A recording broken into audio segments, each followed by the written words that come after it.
Not yet. He's still working on something. Now he gets it. Now he does. Good evening. Thank you guys for coming. And for those of you tuning in over the YouTube channel, I just want to remind you if you would like me to email copies of the handouts that we give during these, and if you would like to have advance notice of what's happening, if you that's our email for what we're doing, jnjtwc@gmail.com. So you can always send an email there for information or for handouts or whatever, okay? So tonight we're going to talk about emotional safety and intimacy. They're not the same thing. And I always have to stress, usually with young people, I have to stress that intimacy has nothing to do with sex. They are different things because that word is now, I don't know, it's being used that way. People come into my office often and they're like, well, when we were intimate the other night, and I'm like, you had a good conversation? And they're like, no, and I'm like, no, they're not the same thing. They can occur at the same time, and hopefully they do, but they don't have to. On the other hand, how many of you have ever been in a room with another person or even with many people and felt very alone or very lonely? Yeah, that's really the antithesis, the opposite of what emotional intimacy and safety is. It's not being around people. It's not whether you have a sexual relationship. You can know someone for years and not be able to be safe or intimate with them. So it is a critical part of every relationship, and it's a critical part of our peace. In order for us to have peace in our life, we need to connect with people. And there are research studies that have focused on people like castaways, people lost in the desert, concentration camp survivors that have been in isolation, and without consistent contact, the human mind actually goes crazy. We need it as part of what centers us, balances us, keeps us sort of in reality. So this is a fundamental piece that people need to really work on. Let me start with it, defining emotional safety and intimacy, and talk about what the difference is. They're related, but they're on a continuum. And emotional safety comes first. You're not going to be able to be emotionally intimate with someone unless you have already reached a point where you're starting to feel emotionally safe with them. If you somehow did, that's a red flag because you're not taking care of yourself. Have you ever been around someone who overshares? You know what I mean? Like I met you yesterday and you're telling me, whatever. They're already being intimate and they're already presuming safety, and yet the groundwork for that hasn't been laid, and you don't necessarily have it. So it's something completely different when that happens. So emotional safety is feeling safe whether you're close or not with someone. Intimacy is an added layer of comfort, connectedness, belonging. So there's a growth.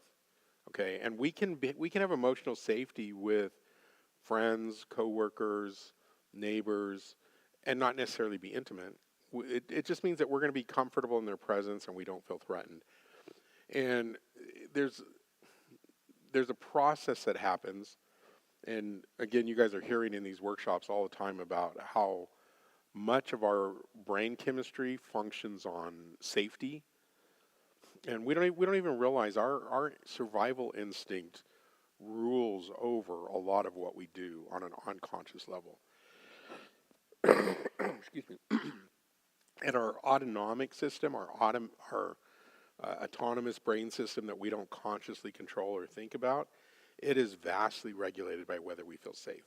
And that's where stress, anxiety, panic, fear, that's where all of that stuff becomes regulated or dysregulated, depending on the circumstances. So being able to manage that and being able to maintain safe environments for yourself is critically important. I work with people who live in a home with a spouse and children, and they don't feel safe. And they don't have safety, they don't have intimacy. And guess what? That means 24/7, their autonomic nervous system is going crazy with alarm signals going off all the time. They never get to relax. they never get to feel safe. And they emotionally and physically, medically become ill. It's too much. So being able to reach this point isn't just one of the most fulfilling things in our world that we can do. It's critical to our well-being and the well-being of the people in our home. Even when we talk about our children, some of us had parents we didn't feel safe with, we didn't have intimacy with. And that makes a horrific childhood.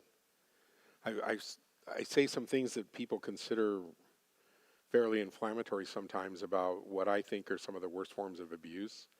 And I really believe that parents who do not develop safety and intimacy with their kids, whether they're ignoring them, abandoning them, beating them, sexually assaulting them, guess what? The damage that's being done on some levels is the same, because that they live under 24 hours of threat and hypervigilance because of threat. So the basic process that we talk about when we look at how we get there and how we develop it is we have contact with someone, we connect. If we're still on the way, we rapport. After rapport, hopefully then we start feeling safe, and that's sort of the beginning of the good part of our relationship. After we start feeling safe, then hopefully we start being vulnerable. And after vulnerability, then we can finally achieve intimacy. And I really stress with people, I hope everyone can see this, we assess, and maybe we even do it well past this point until we are 100% comfortable. But there are parts of this that take a leap of faith, especially if you have damage, wounds, trauma, and you try to set up a new relationship.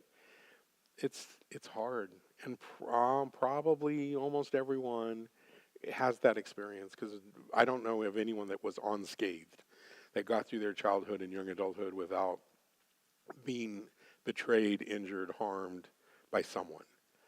So this applies to everyone. And once your trust has been broken by one person, in order to reach a place where you can feel safe, vulnerable, and intimate with another person, you have to accept that the later parts of that growth process requires a leap of faith. A really tragic thing that I've experienced is I work with couples who came together through cheating with each other on their significant others. And 10 years into their relationship, they haven't been able to build trust and safety. And they come to me, and I'm not a cold-hearted guy, but I kind of have to be blunt and say, what do you expect? You guys came together in some of your worst moments. You knowingly participated in harming your then significant others. You know what you're each capable of, and you know that you did it to people who trusted you. So now, how do you develop trust between you when you've sort of seen each other's worst moments in terms of betrayal and distrust? So that's kind of an extreme. I think those folk have it even harder than someone who was in a horribly abusive relationship with someone, where they at least can be like, I know how damaged they were, and someone else may not have that damage, and we may be able to do it differently with someone else. But regardless of how it comes about, we need to recognize that we all have wounds and traumas. And I'm going to talk in a second about scars, because that's a different thing. But if you truly, especially if you don't have people in your life with intimacy, and again, we're not necessarily talking about your romantic partner. We're talking about everyone that you wish that you could be that close with. And we crave that. We crave safety and intimacy with people. We all, whether we believe it or not, we all want to be able to feel vulnerable and safe with people. It's just scary when you have a background that makes you fear that. So coming out of bad relationships, unhealthy relationships, again, there's a huge challenge. And the first step is to believe there are people who won't do the same thing. The second is to be smart and be able to know how to build a new relationship with someone and do two things in that process.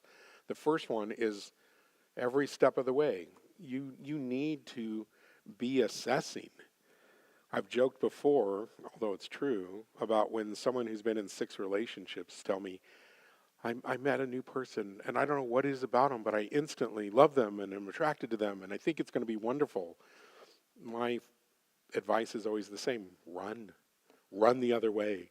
You are actually probably attracting to a particular personality type or set of wounds, and it feels right and normal because you're used to it, not because it's good and healthy. And until you learn how to recognize, assess, and do it differently, you should be suspect of your own picker because your picker's broken. You've proven that. You're on attempt number 7. So learning that stuff becomes really critical to being able to do a good job. Does that make sense? Okay. So again, I'm going to say intimacy has nothing to do with sex. Sex can be a purely physical outlet or an outlet to share levels of connectedness. It can be love, and it can be growth and safety, and it can be intimacy. But don't confuse the two. So many young couples I work with, I have my own faith issues that makes me encourage people to not jump into sex. But in addition to that, there's a common sense issue. Humans have a tendency, as soon as they start sexual activity or sexualize a relationship, they think they're there. They think they've built what they need, and then they try to, through sexual behavior, express their intimacy and their love and their affection or whatever. Not enough. And you will fail to build the foundation that you need to build if that's the way you start it. Okay? So there's a lot of reasons to wait, including faith reasons, but this one's huge. The relationship tends to developmentally freeze at the point that starts unless you already have all this other stuff established. Okay? So for those of you, if you remember the relationship paradigm, vote is on seesaw, this is where this comes into play. We're talking about intimacy, which is one point of that fulcrum. And again, you need communication, trust, and intimacy as your foundation to build a healthy relationship. You need all 3 of them. They need to grow in layers, and they need to grow together.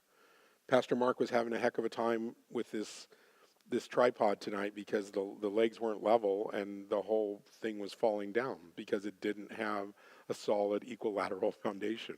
So he proved my point earlier when he was battling with the tripod. So while we're focusing only on intimacy tonight, to tease out some important stuff about it, I want everyone to think about the fact that you have 3 legs, 3 parts of your foundation to a healthy relationship, and they all need to grow in tandem with each other. And they all need to get longer, stronger, and more sturdy as time goes on. So we've already talked about communication, and I believe next month we're talking about trust. So if you weren't here, go back and watch those videos. Thank you to Mountain Chapel for recording those. They seem to be really becoming a lifeline for some people, so that's really good. I'm getting a lot of great feedback from folk. But make sure that when you look at the relationship as a whole, that you've educated yourself about the dynamics of a relationship, which was workshop number 1, I think. And then as we go through it, make sure that those 3 fulcrum points, you have the information on all 3 of them. Okay, so I want to mention scars for a minute. This is another reason why it's a huge priority to get this down as soon as possible, ideally before you start a relationship. But even if you're working on one now, if you love someone and you care about someone and they mess up, we have an incredible capacity to forgive. And we can grow through that and we can move on. But just like that example I gave a few moments ago about the couple that came through cheating, you're fooling yourself if you think you can ever forget. And so when we intentionally or unintentionally wound someone we care about and we're trying to develop a vulnerable, intimate, safe relationship with, those scars never go away. We have to do extra work to try to build padding around them to allow the relationship to continue to grow. So it becomes critical that we minimize our mistakes in communication, trust, and intimacy, because those are the primary high risk areas for damage. If you think of most of the ways people have harmed you, hurt your heart, hurt your soul, it'll connect with one of those three. The only other thing, well, the other thing is if it's physical abuse, but I believe that's part of intimacy. If someone has struck you, it gets really tough to develop safety, vulnerability, intimacy. So even the physical stuff, I think, falls under one of those three categories in that way. Does that make sense? Okay. So we want to build intimacy along with those other legs of this journey in layers, like an onion. And if we try to build it too fast, we're skipping foundational stuff. And if we instantly give trust and intimacy before it's been earned by the journey of the relationship, we're harming ourselves, and we're demonstrating a certain type of unhealthy inside of ourselves. You are valuable. You are amazing. You deserve to be treated right. And when you hand your safety and trust and intimacy to someone who has not shown you the care and the patience to have earned it, you're denigrating yourself. You're sending a message that you don't respect yourself and that you're somehow less than the urgency of the relationship. So the like we mentioned earlier, someone who overshares early in a connection with someone, what's your normal reaction? Most people are kind of like, okay, yeah, and you feel a little fearful in a way because they're kind of breaking something that needs to follow a natural organic path. And it's not following that when they jump the gun and act like you guys have been in the trenches together for 5 years and know each other really, really well. So working on doing it in an organic, building foundation kind of way becomes essential. I have to talk about the biological perspective for a moment, and we go back to the fight or flight stuff that we talked about last time, stress and anxiety. I mentioned that we have these processes like the adrenaline response that happens when we're frightened or escalated. The same thing with dopamine and GABA. We have these different neurotransmitters in our brain that, while they're available in incredibly tiny amounts, they're phenomenally powerful. I believe they're probably the most powerful chemicals in your body. And we see people with diabetes, people with thyroid deficiencies, men and women who are having issues with their sexual hormones. They can become depressed, suicidal, angry, irrational when those amounts get off by what looks like tiny, tiny amounts, because we started with such a tiny amount. So when we constantly allow ourselves to be in a place where we feel like we're not safe, we're not connected, we're not emotionally intimate and vulnerable with people around us, that alarm system is going off 24 hours a day, and we exhaust it. And once we exhaust it, then it no longer is functioning correctly, for one thing, and it's no longer really able to do its job. And then we start having all these side effects.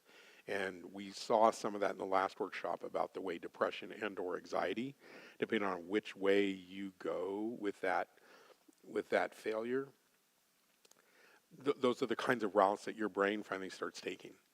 And I've worked with many people who came to me suicidal because they couldn't cope with their anxiety levels. So it becomes a kind of insanity where people will walk in my office and say, I would rather die than feel like this one more day. And I don't know if any of you have ever had anxiety disorders or panic disorders, but it's a nightmare. I mean, you constantly feel like you're looking up and there's a Mack truck barreling down on you and you're going to be killed in an instant. That's how they start living their life. And it cycles anywhere from, a few times a day to a few times a minute. And so getting a handle on this is critical. And and isolation doesn't work.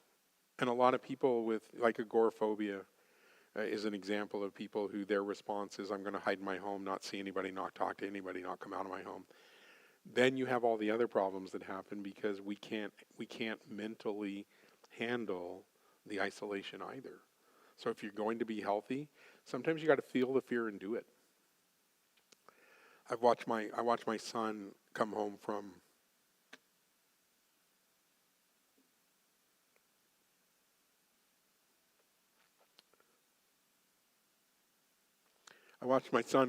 rehab, and he had so much shame and guilt and fear that he had been already labeled and that it was a done deal. Like he was never going to be able to outgrow the fact that this little town knew that he had a problem for those years. And there were times that I'm literally taking him by the shoulder and going, "You're going, we're going, you're going with me," and bringing him out of the house. And then I can be super pesky. He didn't get to isolate in my home either. I was just like, whatever you're doing in there, I'm coming in because you've been alone too long. But it brought him through that, and then he finally was able to have faith again in himself, in his world, in his faith, and his world blossomed again. But watching the incredible despair and the incredible irrationality that comes from self-isolation is worse than making a mistake with this on some levels. So we don't have a choice, and we need to be able to do it, and we need to be able to do it well. So if we look at the second handout I gave you, which is this table, I think one of the best ways to look at this to start with is what emotional safety is not. And this is going to make sense to you. Whether you've thought about it in this sort of organized way or not, I don't know. But most of us would come up with a lot of this stuff. What is emotional safety not? It's not fear. And we're talking about in a relationship between people. You will not have emotional safety. And of course, never intimacy if you have fear in the relationship. Rejection, abandonment, betrayal are huge. Our self-esteem should be, ideally, 100% generated by ourselves. We should be able to look at ourselves and have 100% confidence in who we are and our value to this world and to people. But I don't know anyone that actually is so incredibly confident to that level on a rational basis that's it all comes from there. Whether we like it or not, we do strive for acceptance from people. So if you want to not develop emotional safety with people, it's easy. Reject them, abandon them, deny them. I also want to stress love has nothing to do with it. And I'm not going to start singing like Pastor Mark does because I don't have his voice. But people confuse this too. People confuse love with intimacy, love with safety. They think as long as we love each other, it's fine. That's not true.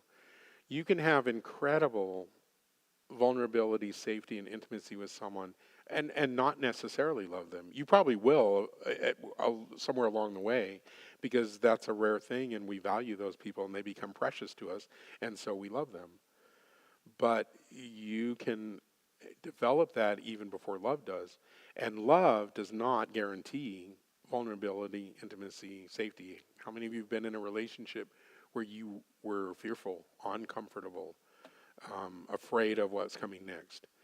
So people need to, and it's one of the things that keeps men especially, but men and women out of things like therapy because they're like, well, we love each other. We've got what we need. We can. Sorry, no, you don't. If you're afraid to talk to each other, if you're afraid of each other's reactions, love isn't enough. And there's a million songs written to prove it. So, abandonment, fear of losing relationship. When you're interacting with people, there's an important list. We have to be able to manage our defensiveness. And it's tough. Again, if you have wounds and someone's trying to have an emotionally charged interaction with you, It's normal to get defensive.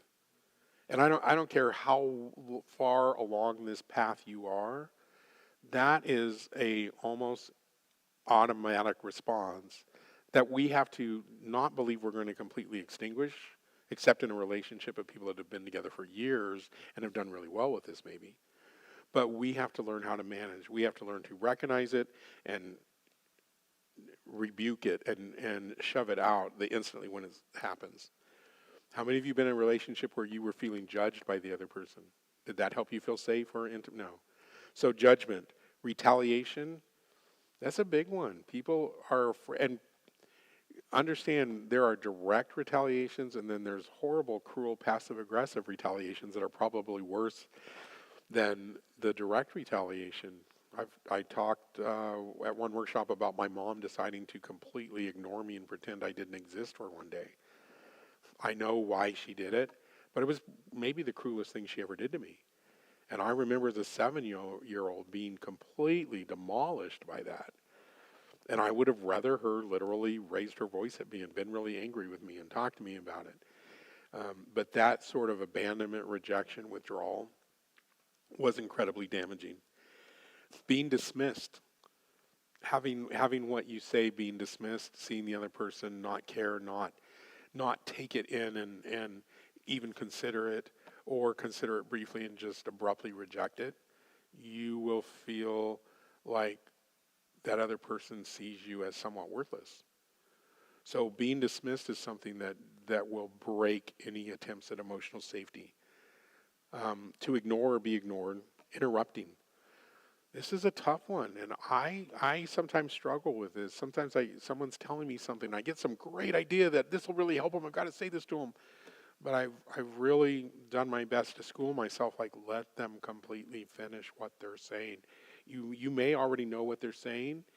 You may already have your ideas or response done. But the second you interrupt them, it's not about what you know. It's about what they perceive that as. And that they perceive that as you minimizing or completely rejecting whatever they're trying to say, and that it's somehow not important to them. Blaming. There's a place and a time in a relationship to confront and to ask the other person to take accountability. But I think blaming kind of crosses into a line where it becomes more of an attack. So there's a real difference. And if you need to confront someone that you care about and you don't want to damage your safety and intimacy, then you value them and you respect their vulnerability and you work to do it in a way that they don't feel attacked, blamed, rejected, judged. Does that make sense? Does anyone want to argue any of this? Invalidating feelings. Probably everyone in this room has been told at some point that they're overreacting, their feelings are ridiculous, their feelings are dumb, I don't care about your feelings, whatever kinds of ways. And again, your feelings are a representation of your heart. And when people invalidate your feelings, it is a rejection of you as a person. That's how we perceive it. That's how we translate that.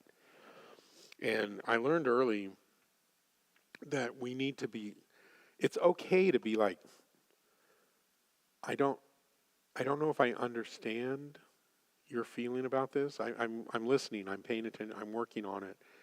But I don't necessarily have to understand. I just need to respect it and value it, and then I need to honor it. When we come to the parts where we talk about how we fix that, part of that is about how do you gingerly go through that process and still be able to go to what's our resolution, all right? Assumptions and presumptions, huge. And we all tend to do it. And ironically, the assumption, presumption stuff is a part of this assessment, part of that autonomic survival system thing. Our brain actually makes thousands of calculations a second. We're constantly, even right now, most of us probably feel pretty safe in here. But we're still aware of the things going around us. And if there was a loud noise outside, excuse me, my allergies are kicking my butt. Or if someone moved suddenly or anything like that, guess what? That part of your brain would kick in and it would probably distract you to some extent, but it would be your brain taking over even for a split second to make sure that you weren't in danger. So this is assumptions and presumptions.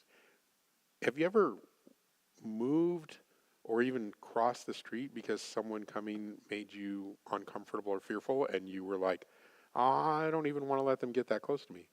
Guess what? We did 1,000 calculations in our brain in 10 seconds and went, nope, no, they're definitely clicking all my fear factor red flags, and maybe we were right or maybe we were wrong, but it is an intrinsic part of us that and it's one of my missions to convince people that everything we do is is put through a filter of assessment for our survival.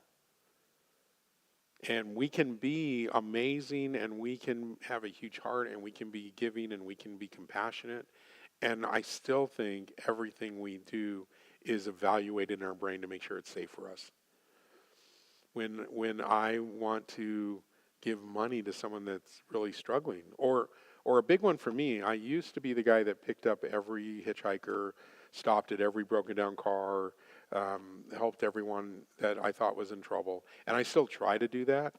But as I get older and don't feel like I can protect myself as much, there are times where I'm like, I'm not sure it would be safe to reach out and try to help that person. They seem really out there and dangerous. And in the last 10 years, I've actually had people where I've stopped what appeared to be broken down car, and they're rolling up their window afraid of me. I'm stopping to see if they need help, and we just have to accept that our minds, one of the overreaching, automatic, beyond our conscious control functions of our brain is to constantly make sure we're safe. So if we accept that, we understand our own behavior a lot more, even when it comes to something like this. So we make assumptions, presumptions. We have to train ourselves not to do that. It takes practice. It takes practice not to assume. And there is a joke about what assume means, but I'm not going to say it here. It's not right. How we approach the people, are we engaging in discussion, conversation, debate, or are we fighting? Are we arguing? Are we becoming aggressive? You know, and again, I think there's a real fault in American culture. I think we're worse than some, not all, but some other cultures, because we've been ingrained. We've taken a message too far. We have in our cereal commercials and in our sports arenas and in our stories, it's always all about winning. And I celebrate that. I don't think that's a bad thing. But I think we need to take it out of the bedroom. We need to take it out of relationships. You know, it's not about winning when you want a close relationship with someone. It's about honoring and sharing and figuring it out together. And the couple wins, or the two people wins, because again, this isn't just about couples, not you win. And again, the arguments that I have fielded in my office that have almost split up relationships, I'm just like, are you serious? You guys have been arguing for a week about whether Shasta County or Trinity County has the lowest birth rate? Really? That's a true story. That was a couple that almost came to blows. And I've learned as a therapist that oftentimes when you see that, we're arguing about the carpet because we're afraid to bring up what we're really upset with each other about. That often it's just the trigger point.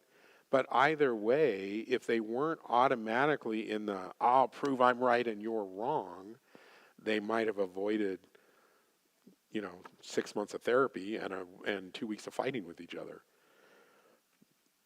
Being lonely in the same room, I mentioned that in the very beginning.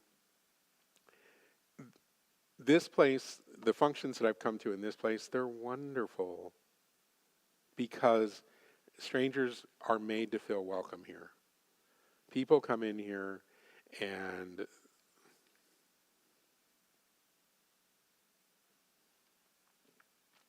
they're welcomed, and they're made to feel safe. And I think that's part of why some groups are really successful and others aren't. And I have gone to other groups and been in other groups where you go to a function for the first time and not one person talks to you. You don't actually talk to anyone else, and you sort of slink out of the group at the end of it, not sure what you think of it. And then you can walk into and the same thing goes for homes. I don't think any of you have been to my home yet. My home is something I built 34 years ago, and 34 years ago I started with the mission of building a sanctuary.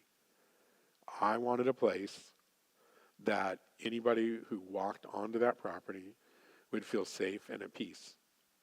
And be careful what you wish for, because it has become a refuge for hundreds of people over the years, which I'm grateful for. So I joke about that.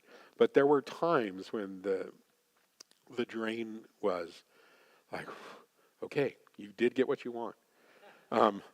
But I love that. And it is something, especially a lot of my friends that come from larger cities up here, and they're just like, I haven't felt this peaceful in so long. I haven't slept this well in so long. I don't ever want to leave. And I'm like, well, there's an expiration. No, I'm the one that'll say, stay forever. I don't care. But we need that. And if you are feeling lonely in your home or your place of work or your friend group, then something's really wrong. And again, remember the physical, emotional, biological, medical price tag that you're paying for that. Fix it or leave it. And I know that sounds heartless, but I'm even that way about relationships. I tell people all the time, unless there's physical altercations going on, I tell couples all the time, or families even, it is never going to be my place to tell you whether you should stay or you should go, whether you should keep working on this or whether you should give up. I won't do it. But I will tell you that what it is now is unhealthy. And if you want to be healthy, you have to fix it or leave it. But from there, the decision's up to you. Because you're killing yourself literally to stay in some of those environments, even though that's not what you see. The emotional cycle of violence. I just want to talk about this really briefly. Has anyone ever heard of that? This is not one of my models, but it's one I embrace and I love. And it's very, very true. There is everyone seen this okay? I'm going to go ahead and erase this real quick. There's a place in a relationship where people who aren't healthy and don't have healthy ways to get their needs met from their partners, they start feeling lonely, they start feeling insecure, they start feeling disconnected, and they don't know what to do with it. And so what they do with it is they do some trigger behavior. Be honest, is there anyone in here that would say, I've started a fight or I've started an argument because I was feeling like I wasn't getting enough attention, or I was not being heard or not being validated or whatever? Yeah. It's kind of a human thing if you don't know healthy ways to do it.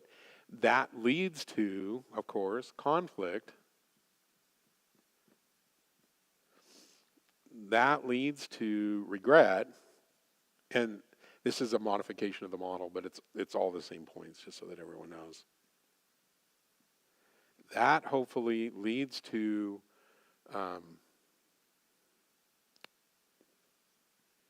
guilt or shame. And then guess what? That leads to making up. Wine, flowers, candy, whatever that comes, sexual behavior in the bedroom. And there are couples that this is how they function. They're not happy in the relationship, so they literally, and not necessarily always consciously, it becomes a learned behavior and it becomes very automatic. They trigger an argument or a fight or a conflict. They have the fight and the other person acts out and does something that then they can feel like the person who triggered it can feel like they're a victim or they've been mistreated. Then the person who overacted ends up feeling bad and guilty. So then they apologize. They try to make up. they reassure, and all of a sudden, guess what? You're getting all that attention you wanted, and so then you feel reassured, but you got it all in a super unhealthy way. And this thing tends to just get more and more and more escalated in a couple. So it's an emotional cycle of violence. No one's necessarily getting hit, but this incredibly unhealthy cycle is very, very common in a lot of homes. And some of you know folk probably where they're fighting one minute and then they're lovey-dovey the next minute and then they're fighting again, and and they go through this cycle. I've mentioned that in a convalescent that I consult in, sometimes I'm called in because one member of the couple's in there, the other member's coming in, and it sounds like they hate each other and they're fighting all the time, and they think they need counseling. When they probably do, but when they're 90, you, you have to question exactly what you can do. But in a weird way, it's a toxic expression of love and need and wanting each other. So people need to watch for this emotional cycle of violence. And if you find yourself poking or pushing people or starting arguments or doing provocative things, then guess what? You're doing the trigger behavior. And again, not on purpose. I don't think anyone consciously, well, I've worked with some really toxic people that love to fight. So, but for the most part, people don't want conflict. But it's the only way they get the apologies and the reassurances and the candy and the wine and the makeup and whatever. So that's an example of something that you will never feel emotionally safe. And we mentioned in our very first workshop about relationships, people don't stay together because they're healthy necessarily. People stay together because it works. And if you remember the seesaw thing, if you have people who have opposite but super toxic needs, it works. They can be together for 50 years. They'll be miserable. They'll be toxic. They will have really damaged, wounded children. They'll be unhappy. But guess what? Those toxic needs that they've never worked to get healthy are getting met. And so it becomes a cycle. Okay. The opposite of that, emotional safety, is healthy communication processes, healthy forms of trust. And again, we've already talked about communication. We're going to talk about trust in June. Oh my gosh, we're already up to June. Awareness of infinite cultures, infinite languages. For those of you that have listened to the relationship and the communication lectures, we've talked about that. It is important to know that no one has lived your life, has had your experiences, has walked your road. And so their culture and their language, even words have different meanings to every single person on the face of the earth. It's similar enough that we can get by. Most of us all have generally the same concept of what the word girl means. But you can be surprised sometimes, especially right now. We have folk in our society that word is a huge trigger word for. But point being, one word that can trigger someone else. I was working with a woman one time, and we were talking and we were drinking tea, and it was cold. And so I'm holding my coffee or my mug, my tea mug, and I was kind of like warming my hands on it while we were talking. And she goes, "Please don't do that." And I'm like, "Okay, can you tell me why?" And she says, "That's what my dad used to do before he did what he did to me." I'm like, so that, to me, a completely thoughtless, innocent gesture represented a sense of harm and wounds to her. Or I've told the story about my one son that was passionately describing something to me, and I was smiling because I was so proud of him and so happy to see him fired up.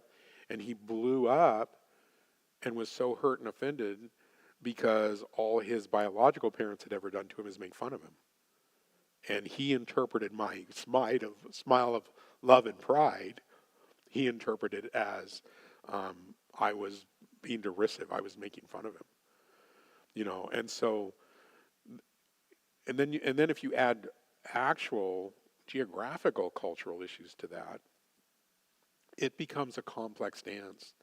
And so being very careful about making sure you're understood, being very careful to make sure you're not offending. You can offend certain cultures by not taking your shoes off at the door, or looking someone directly in the eyes. Being aware of those things. A lot of people who have intensive physical and sexual damage, eye contact is terrifying to them. And so we don't even know that person walking down the street that avoids your eye contact. You don't know why. There may be reasons that are incredibly profound. So starting gently with someone and not assuming that they speak your language or they lived your culture or they walked your walk is the very first step to ever being able to establish safety, vulnerability, safety, and intimacy with someone. You have to start with, I want to know you. And it's a journey and layers, like we talked about. Healthy forms of trust, which means it was earned. I don't care. Some people really get offended by that. I shouldn't have to earn trust. Yeah, you should. You should. Why should someone hand their well-being to you because you say you just need to trust me? No. Now, if you've been hurt, you do have to work on taking that leap of faith when the moment comes. But trust needs to be earned. And if someone's not willing to give you the space and the time and the boundaries to earn your trust, run. Run the other way. You're wasting your time. That is such a sign of disrespect. You're not important enough to them for them to put in that energy. Avoiding transference and countertransference. I don't know if you've heard those words before. They're clinical words, but it takes a paragraph to say it differently. Transference is when, like, I do really well with children who have been really abused because I'm very different than what their parent was. And they don't have a transference with me. They don't have a connection to me. I have an adopted mom, and that's because she reminded me so much of my mom. She was close to my mom. She was a huge part of my life. And I had a transference to where she became a second mom. Okay. Countertransference. Have you ever known someone that they do something that just irritates the heck out of you and you don't know why?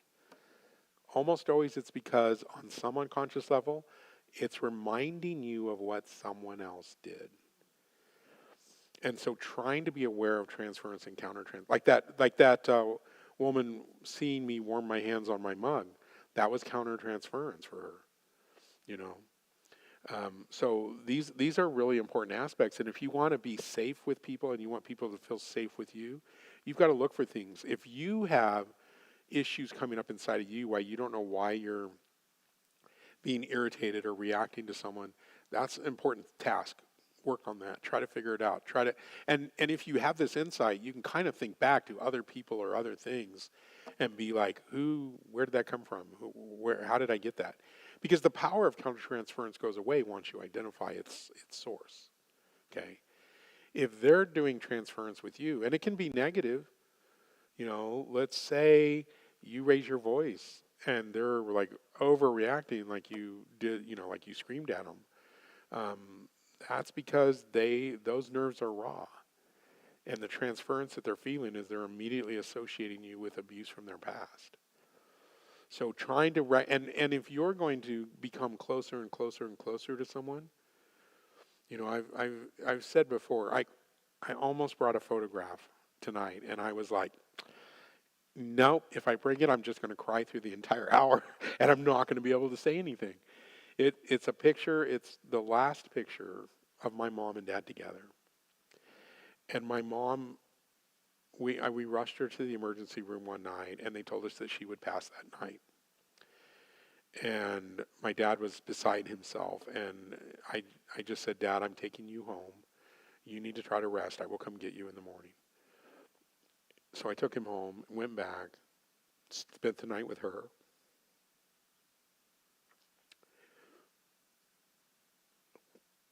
And in the morning, my mom woke up and said, what am I doing here? And I said, Mom, you are really sick. They told us you were going to die tonight. And she's like, they don't know anything. I'm going home. So at that point, I'm like fighting with my mom to keep her in bed. So I get her calmed down, and I rush to get Dad, thinking this is very different than what I had been preparing for all night. I thought I would be bringing him to say his, you know, last goodbyes. And in fact, he didn't believe me. I had to break into his house and force him out of bed because he was convinced that Mom was gone, and he didn't want to go. He didn't want to do it. And I kept telling him, Dad, she's maybe not okay, but she's alive and she wants to see you.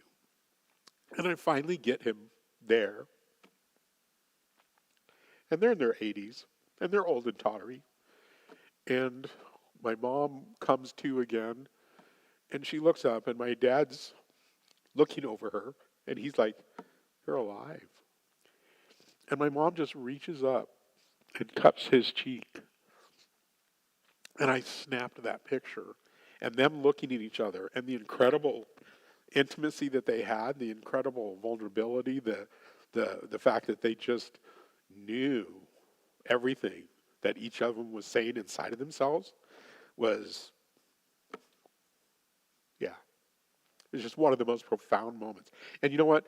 The reason I say all that is because, believe it or not, that's what we all want. We all want that moment, you know? We all desperately hope that when we're 80 and old and fat and ugly and toothless, someone's going to look at us like that and love us like that, you know? So it's this amazing thing. It's just, I think it's one of the most incredible gifts available to us as humans. And if we sell ourselves short and we don't strive to reach that with someone, shame on us. So, gosh, where was I with? Oh, okay, empathy, honesty, and patience. Just to make sure, empathy is being able to become aware of what other people's feeling, being able to read it, sense it, and some of us have some natural talent with that. Some of us are better than others. But if you're developing this in a relationship, you want to work at it, which means what the other person feels becomes vitally important to you. And you do your research, and you ask your questions, and you watch, and you learn. Mark, I bet you know when Pam's mad at you, even if she doesn't say a thing. True? Yeah, yeah. That's empathy. That's really healthy in a relationship to be able to have it.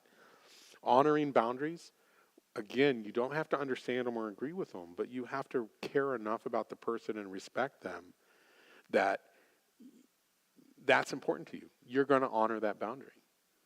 I've told the story before about my wife being afraid of spiders and literally jumping on the table and screaming at me to come from the other parts of the house. I didn't understand it. I love spiders. They take care of my garden. They're important. But it was important to her, so I didn't want to minimize it. I didn't want to judge. I didn't want to make fun of it. I didn't want to deny it. And I told her, I don't understand this, honey. I love them, and I'll pick them up, and she's freaking out. Like, no, they're going to kill you.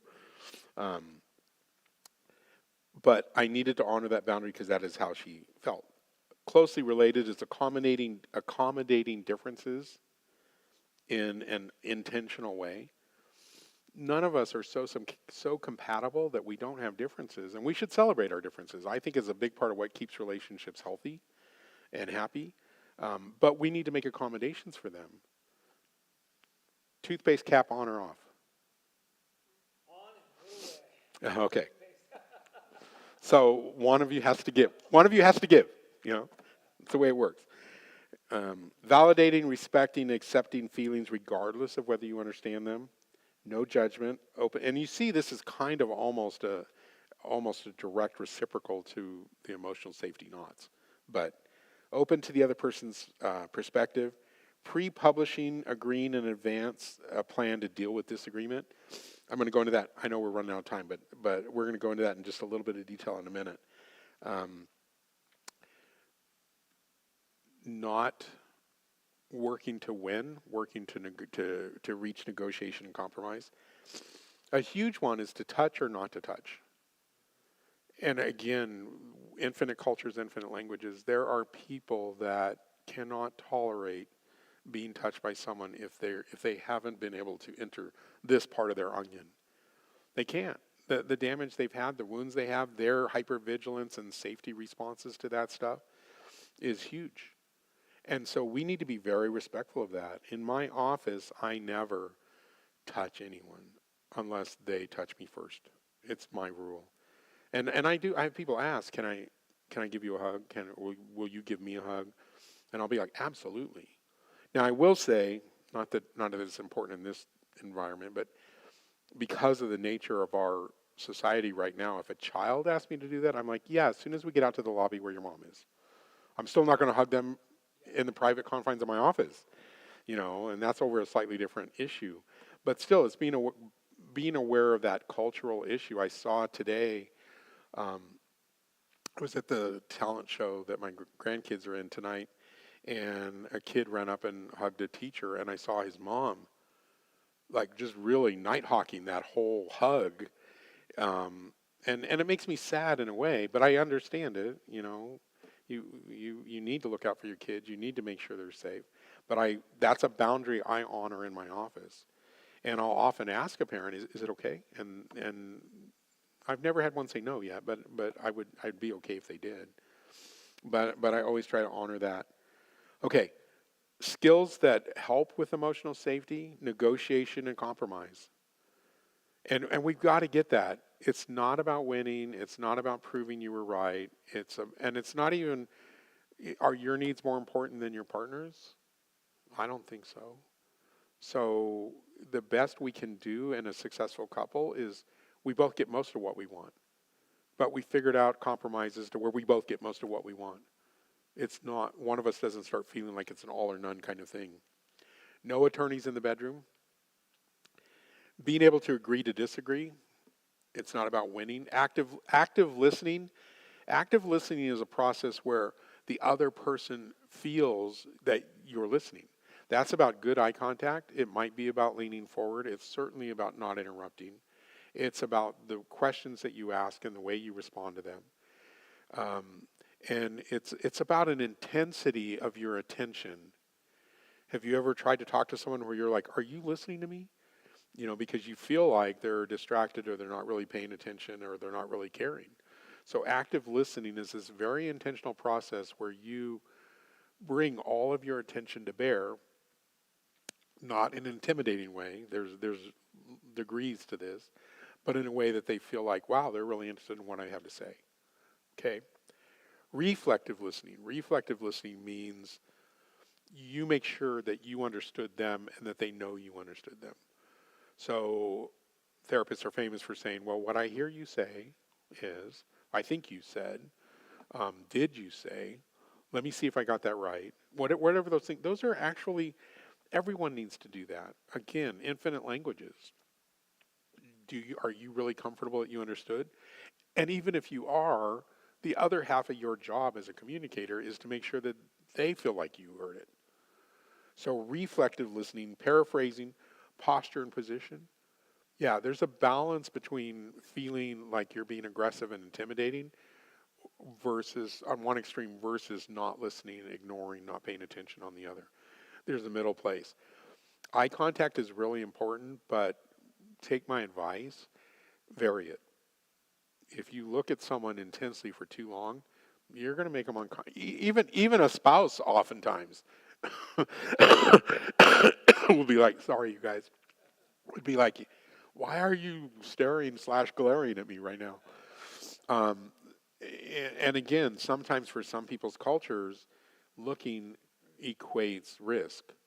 So you gauge their response to the variability and the intensity of your gaze. You pay attention to how they're reacting to it. You vary it accordingly. And sometimes you even ask them, especially as I am getting closer and closer to a person, I explain. I tell them, I have a really bright, burning light in me.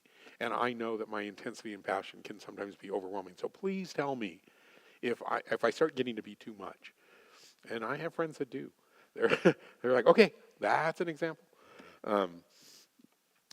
But it's kind of a skill that you can master if you really work at it. Your voice tone, level, and intensity. I have a friend that yells as her normal tone of voice. And everyone tells her, "You're yelling." And she goes, "I'm not yelling." And we just can't convince her. She doesn't hear it. But guess what? It intimidates people. Raising your voice just because you're getting excited, interest, passionate, if someone knows you really well, that's okay because they interpret it correctly.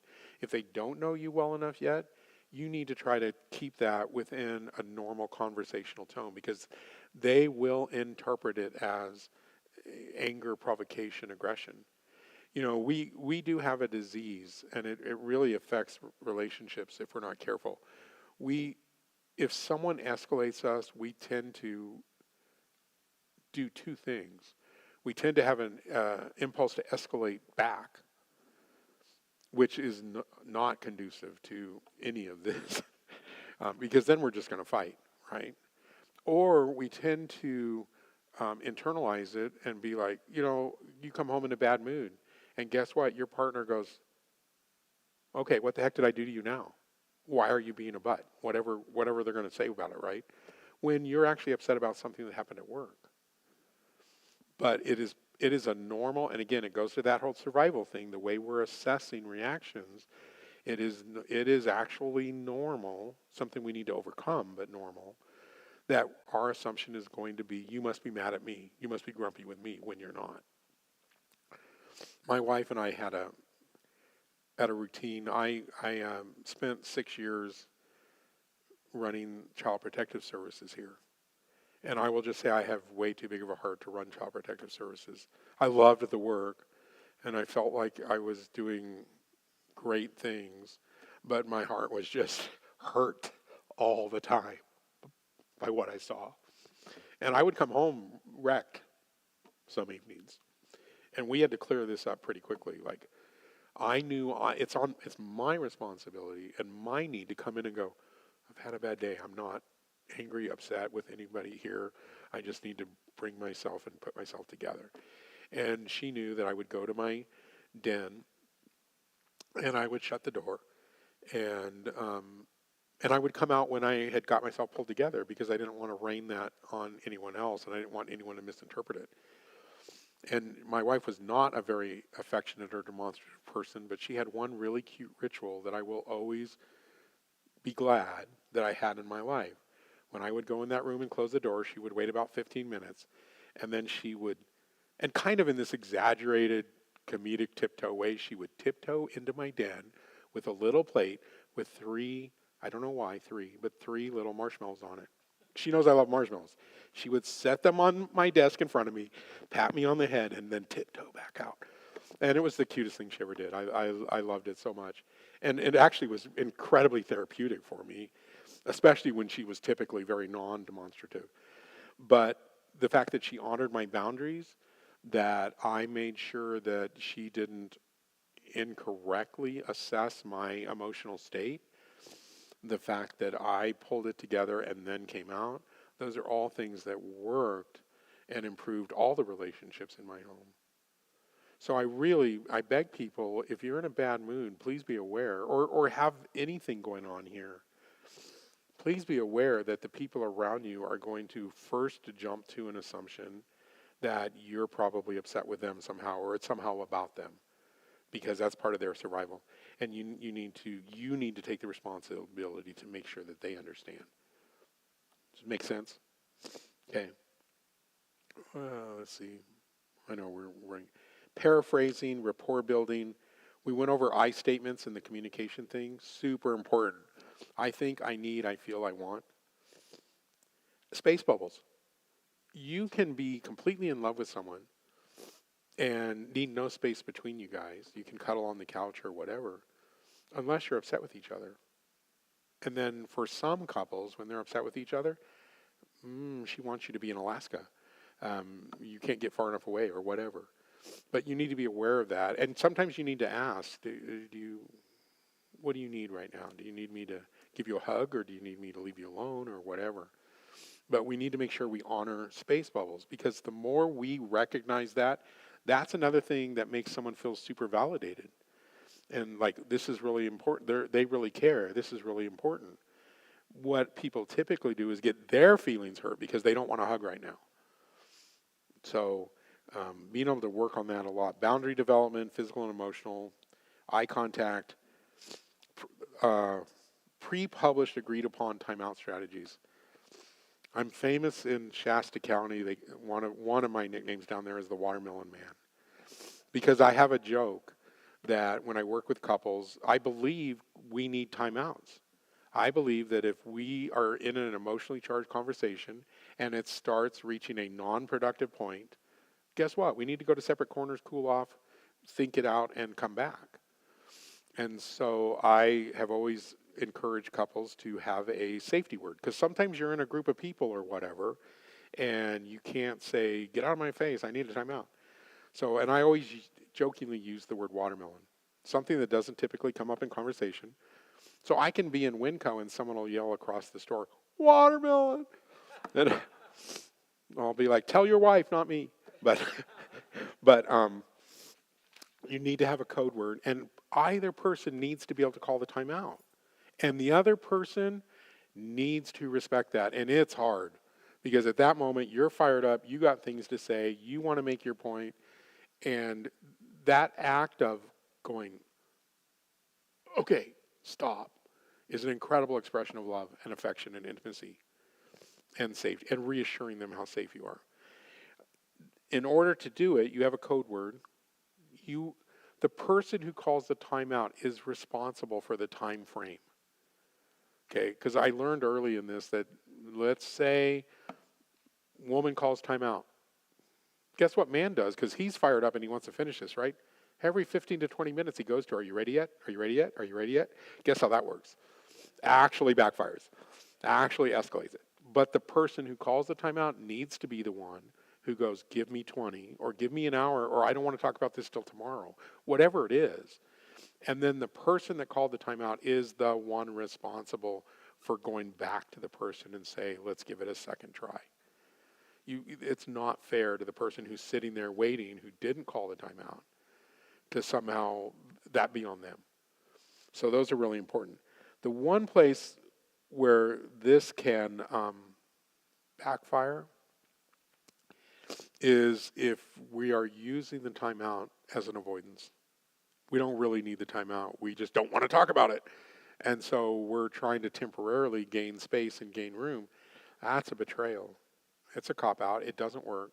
And it damages this whole process. So make sure that you challenge yourself. Do I really need a timeout, or am I just trying to get out of this conversation? Make sense? Okay. So if I hear any of you say watermelon, I'll know what you're talking about. Another thing that has come up with a lot of couples is when they go to their separate corners, it still needs to not create additional worry or safety. Sometimes someone's separate corner is actually leaving the house. And then the partner that's sitting at home is freaked out, worrying if they're okay because they left upset. So having agreements in advance about timeouts mean we both stay in the house, or one of us goes for a walk, but we're going to stay in the neighborhood or whatever, so we don't add an additional layer of problems. I had one couple that were really prone to escalating their fights to where one of them would leave, and the wife would leave. And she would typically be gone overnight. Freaked him out. And when he would try to find out where she was, that just escalated things and made it worse. And so that came back into the office for negotiation. Come to find out, in Redding, California, she was going down at midnight and walking under the bridges around their house because that seemed like a good idea to her. Once he found that out, it terrified him. And so I'm like, okay, she needs that. It terrifies you. Neither of you are right. What's your compromise?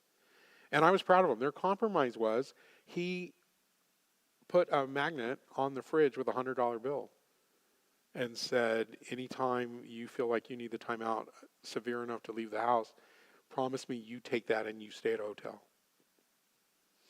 And believe it or not, that couple is now finally have learned and have gotten through all this. But that was a good example of them really working through a tough thing. Scheduling emotionally charged interactions. Again, I joke, but it's true. Men and women think incredibly different. Men tend to, We tend to be a bit more simplistic on a lot of levels. We think about eating, fun, family, enjoyment, the football game, whatever. And we tend to think that we can have a conversation in 2 to 5 minutes and it's over. Women literally, their brain works differently. They think for 34 hours about that thing, and oftentimes they've thought about it for all that time before they even bring it up to the husband. And they're organized. They are ready for that conversation. And so they come at it with a certain intensity sometimes. And they have massaged it, looked at it from every angle. They have 14 different possible solutions. And they confront's the wrong word. They come to talk to the husband. But guess what? The husband feels confronted and assaulted because that's not what he was thinking about. That was nowhere on his radar. And all of a sudden she's in his face talking about this problem. And he tends to end up acting defensively. And it doesn't work. So whichever one of those personalities you fit, because it's not always man versus woman, but there is a preponderance, you need to say, we need to have a discussion about finances. When would be a good time? Or we need to talk about little Jimmy and, what's going on with him and Betty, whatever it is. But let the other person have the opportunity to come to that conversation prepared and on their best behavior too. So asking for permission, being aware of those differences is another critical part. So the biggest thing, hopefully, that you take away from tonight is that you have to be able and see and acknowledge that you want, be able to willing to take that leap of faith to get over your damage. And then if you follow this, if you do not do the do nots, do the do's, and work on these skills, any 2 people or 4 people or 25 people can actually develop more and more and more intimacy. Okay, I took us over, you guys. Again, I'm sorry. I need to just stop apologizing for it. We all know I have the tendency to do it. Huh? Thank you. That's true. That's good. It's really good teaching. Thank you. Good night, you guys.